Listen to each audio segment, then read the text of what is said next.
Shalom, selamat pagi adik-adik sekolah minggu GSRI Kebayoran Baru terkasih yang ganteng-ganteng dan cantik-cantik. Kak Novi percaya nih kalian pasti sekarang sudah duduk manis dan rapi, sudah siap dengan Alkitabnya dan sudah siap untuk memuji dan mendengarkan cerita firman Tuhan. Ya kan? Nah, untuk memulai ibadah kita pagi ini, yuk kita satu di dalam doa. Lipat tangannya, tutup matanya, tunduk kepalanya, kita berdoa. Tuhan Allah Bapa yang baik, Tuhan yang bertahta dalam kerajaan surga, terima kasih karena Tuhan sudah memberi kami istirahat yang cukup malam tadi. Terima kasih juga kalau pagi ini kami boleh bangun dengan tubuh yang segar. Kami siap Tuhan untuk memuji Tuhan hari ini, juga siap untuk mendengarkan firman Tuhan. Kiranya Engkau yang memberkati sepanjang ibadah pagi ini, supaya hati dan pikiran kami bisa konsentrasi untuk memuji dan memuliakan nama-Mu. Terima kasih Tuhan Yesus, kami mau serahkan pagi ini, ibadah ini hanya dalam nama Tuhan Yesus Juru Selamat kami yang hidup. Amin. Adik-adik, gimana sekolah online-nya sepanjang seminggu ini? Ada yang udah mulai bosan belum? Coba tunjuk tangan yang udah mulai bosan. Banyak tuh. Loh. Ada lagi tuh yang udah mulai bosan. Terus udah banyak ulangan belum sepanjang seminggu ini? Coba tunjuk tangan lagi yang udah banyak ulangan. Banyak juga tuh yang udah mulai ulangan. Nah adik-adik, Kak Novi cuma mau ingetin nih, dalam situasi apapun, dalam keadaan apapun, banyak ulangan, banyak sedih atau banyak senang, percayalah bahwa Tuhan Yesus selalu menyayangi kalian, selalu menyayangi kita semua. Nah, untuk membuka ibadah kita pagi ini, kita nyanyikan sebuah pujian manis yuk. Judulnya Yes, Jesus Loves Me.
Wah adik-adik, kalian tahu gak sih kalau Kak Novi tuh happy banget hari ini bisa ketemu kalian. Gimana enggak, sebulan kemarin tuh Kak Novi habis bertapa. Duh kayak pendekar ya bertapa.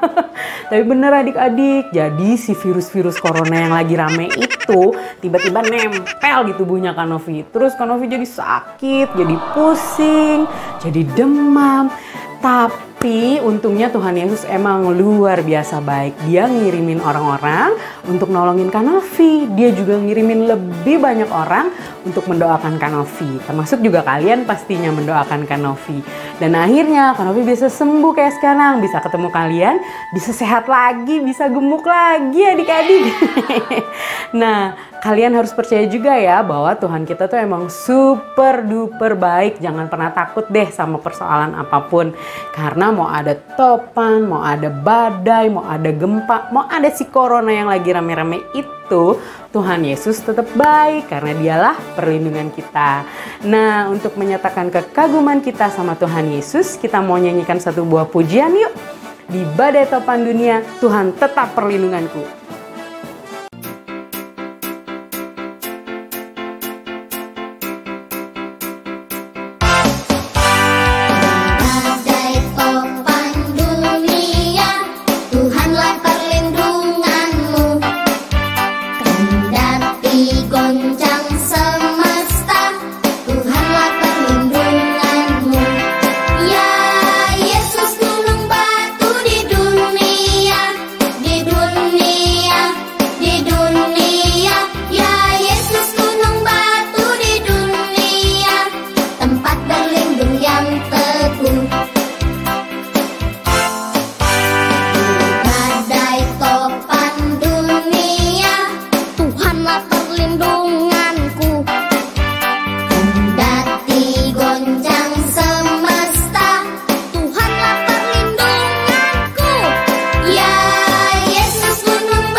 Sekarang saatnya kita mendengarkan cerita firman Tuhan.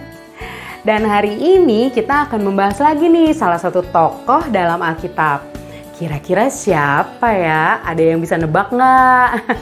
Biar gampang, Kak Novi kasih clue ya. Clue pertama, ini dia cluenya. Dia adalah salah satu dari 12 murid Tuhan Yesus. Ayo, ada yang udah berani nebak? Oke. Clue kedua adalah profesinya dia ini dulu dianggap sesuatu yang gak banget deh pada masa itu ya, sebagai pemungut cukai. Ayo, tuh udah ada yang udah mulai tahu siapa? Ada yang udah mulai bener tuh. Clue ketiga, dijamin nih kalian pasti langsung bisa jawab. Dia merupakan penulis dari Injil pertama di Kitab Perjanjian Baru. Iya, ayo jawab. Tuh udah bener-bener semua, betul sekali. Tokoh Alkitab yang akan kita bahas hari ini adalah Matius. Dan yang akan membawakan cerita firman Tuhan kita hari ini adalah Kevin. Nah, sebelum kita mendengarkan firman Tuhan, kita mau siapin hati dan pikiran kita dulu ya adik-adik dengan sebuah pujian. Kita mau nyanyi sama-sama, firman Tuhan ku dengar.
Permisi.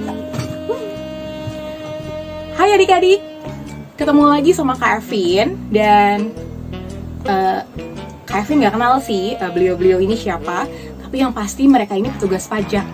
Loh, kok ada petugas pajak Kak di firman Tuhan kita hari ini? Jadi Kak Evin mau sedikit kenalin yang namanya pajak di masa ini dan bedanya di zaman Tuhan Yesus. Apa tuh Kak? Nah adik-adik, bedanya adalah kalau pada saat ini, pajak itu diambil dari penghasilan papa mama kamu yang sudah bekerja untuk bangun jalan, jembatan, pokoknya segala sesuatu yang menjadi kebutuhan negeri ini. Nah, zamannya Tuhan Yesus, pajak itu disebut sebagai cukai. Nah, pajak atau cukai pada zaman Tuhan Yesus itu juga diambil dari pendapatan rakyat.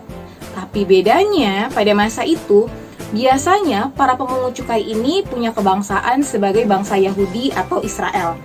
Bedanya, Ketika mereka ambil uang itu dari rakyat, uangnya itu dikasih ke bangsa Romawi, yang ternyata mereka adalah penjajahnya bangsa Yahudi. Wah, makanya orang-orang pada masa itu biasanya nggak suka sama pemungut cukai. Belum lagi, beberapa pemungut cukai itu banyak juga yang curang. Misalnya, harusnya mintanya cuma 5.000, mereka bisa minta loh sampai 15.000. 10.000-nya dikantongin, 5.000-nya dikasih ke Romawi. Nah, makanya banyak orang nggak suka sama pekerjaan pemungut cukai, dan mereka dianggap sebagai orang berdosa. Hari ini kita mau melanjutkan kisah kita mengenai salah satu murid Yesus yang bekerja sebagai pemungut cukai. Gimana kisahnya? Sebelumnya, mari kita bersatu di dalam doa. Bapa di dalam surga, kami mau mendengarkan firman Tuhan. Kiranya Allah Roh Kudus juga boleh bekerja di dalam hati dan pikiran kami, supaya kami mengerti, kami bisa fokus mendengarkan firman, dan melakukan kebenaran firman itu di dalam hidup kami. Hanya di dalam nama Tuhan Yesus Kristus kami berdoa dan bersyukur. Amin. Gimana kisahnya? Yuk kita dengerin. Yesus memanggil Matius. Ini adalah Yesus, Allah yang datang ke dunia untuk menyelamatkan manusia. Ketika Yesus ada di dunia, Yesus mengajarkan nilai-nilai kerajaan Allah dan menyembuhkan banyak orang sakit. Karena Yesus memang bisa melakukan banyak mujizat, seperti menenangkan badai, kemudian membangkitkan orang dari kematian. Dan bukan hanya yang sakit saja yang bisa Yesus sembuhkan loh. Buktinya, suatu hari Yesus berada di Kapernaum. Ia melihat seorang yang bernama Matius duduk di rumah cukai. Tapi tahu nggak sih adik-adik, pekerjaan sebagai pemungut cukai itu tidak disukai oleh orang-orang pada saat itu. Pemungut cukai dianggap curang, jahat, serakah, dan sama saja dengan orang berdosa. Lalu bagaimana Yesus memandang Matius? Yesus berkata kepadanya, "Ikutlah aku." Maka berdirilah Matius lalu mengikut dia. Kemudian, ketika Yesus makan di rumah Matius, datanglah banyak pemungut cukai dan orang berdosa dan makan bersama-sama dengan dia dan murid-muridnya.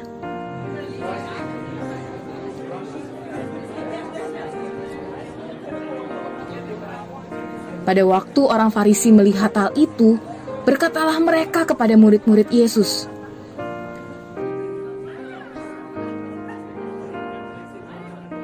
"Mengapa gurumu makan bersama-sama dengan pemungut cukai dan orang berdosa?" Yesus mendengarnya dan berkata, Bukan orang sehat yang memerlukan tabib, tetapi orang sakit. Jadi, pergilah dan pelajarilah arti firman ini. Yang kukehendaki ialah belas kasihan dan bukan persembahan, karena aku datang bukan untuk memanggil orang benar, melainkan orang berdosa. Melalui kehadiran Yesus dalam kehidupan Matius, seseorang yang tadinya hidup sebagai seorang pendosa, kini disembuhkan untuk menjadi pengikut Kristus. Tidak hanya mengikuti Yesus kemanapun ia pergi, tetapi juga Matius mengikuti ajaran dan teladan Yesus. Sebagai buah dari ketaatan mengikut Yesus, sekarang kita bisa membaca kisah mengenai Yesus yang ditulis oleh Matius melalui Injil Matius dalam Perjanjian Baru. Karena Yesus datang bukan untuk memanggil orang benar, melainkan orang berdosa, ada Matius yang hidupnya disembuhkan oleh Yesus. Yang tadinya hidup seperti seorang pendosa, kini mengikut Yesus sepenuh hati. Bahkan, Matius bisa menghasilkan satu kitab yang memberikan berkat bagi begitu banyak orang, ketika dia menuliskan ajaran dan juga isi hati Tuhan. Adik-adik, Yesus pun datang untuk kita semua, orang-orang yang jatuh ke dalam dosa, supaya kita disembuhkan. Yesus memberikan kepada kita hati dan hidup yang baru, agar melalui hidup kita sebagai murid-muridnya, kita tidak lagi mengikuti kehendak daging kita, melainkan mengikuti kehendak Tuhan. Tidak lagi hidup di dalam dosa, melainkan hidup di dalam firman. Oleh karena itu, kita perlu untuk mengikuti firman Tuhan setiap hari. Gimana caranya kita bisa tahu firman Tuhan? Tentu dengan membacanya setiap hari. Karena itu, kita perlu baca firman Tuhan setiap hari yang tertulis di dalam Alkitab kita. Dan jangan lupa, kita juga perlu terus berdoa kepada Tuhan. Karena itu adik-adik, Kak Evin teringat dengan satu pujian yang kiranya menjadi janji kita di hadapan Tuhan dan komitmen kita bersama setelah mendengarkan firman Tuhan hari ini. Apa itu? Membaca kitab suci setiap hari dan tentunya tidak lupa berdoa. Siap adik-adik? Siap? Mana jempolnya? Kalau siap, kita nyanyikan pujian ini bersama-sama. Oke?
Adik-adik, kiranya kita terus bertumbuh di dalam pengenalan akan Tuhan. Mari kita bersatu dalam doa.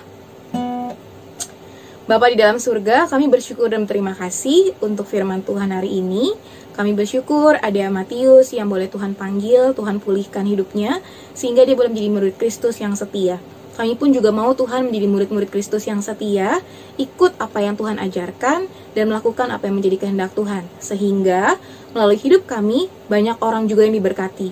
Seperti Matius yang juga bisa memberkati banyak orang melalui tulisannya, kiranya hidup kami pun menjadi kitab yang terbuka memberkati banyak orang. Hanya di dalam nama Tuhan Yesus Kristus, kami berdoa dan mengucap syukur kepadamu ya Bapa. Amin. Sampai jumpa lagi adik-adik, Tuhan memberkati. Nah, gimana cerita firman Tuhan hari ini? Bagus kan? Kita belajar banyak keteladanan ya hari ini dari tokoh Matius, tokoh yang pada zaman itu dianggap sepele, dianggap sebelah mata sama banyak orang karena profesinya yang tidak disukai sebagai pemungut cukai. Tapi kita juga jadi belajar bahwa Tuhan Yesus itu emang luar biasa baik. Orang seperti Matius yang dulunya disepelein orang justru diterima dengan tangan terbuka oleh Tuhan Yesus. Malah dia jadi salah satu dari 12 murid Tuhan Yesus. Terus hidupnya jadi berkat deh buat banyak orang. Tuh adik-adik, kalau kita mau dengar, mau taat, mau nurut sama Tuhan Yesus, hidup kita juga pasti diberkati. Nah adik-adik, semoga cerita firman Tuhan hari ini menjadi berkat untuk kalian semua ya. Iya, sebelum kita menutup ibadah hari ini, Kak Novi mau mengucapkan selamat ulang tahun untuk adik-adik dan kakak-kakak sekolah minggu yang sepanjang seminggu kemarin sampai hari ini nih berulang tahun. Ini dia mereka.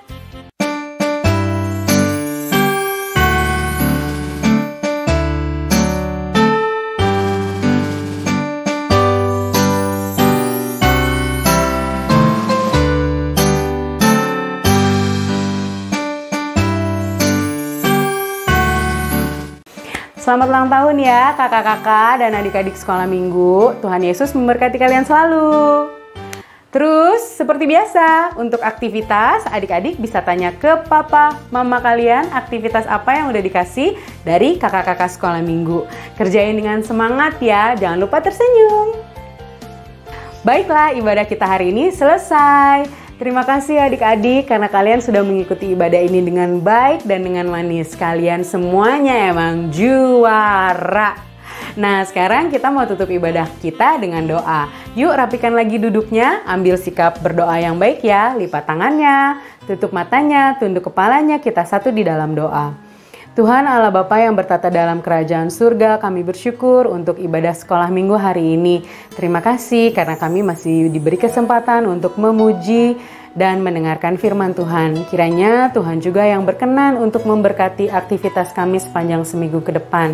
Aktivitas kami di sekolah daring dan aktivitas kami yang lainnya.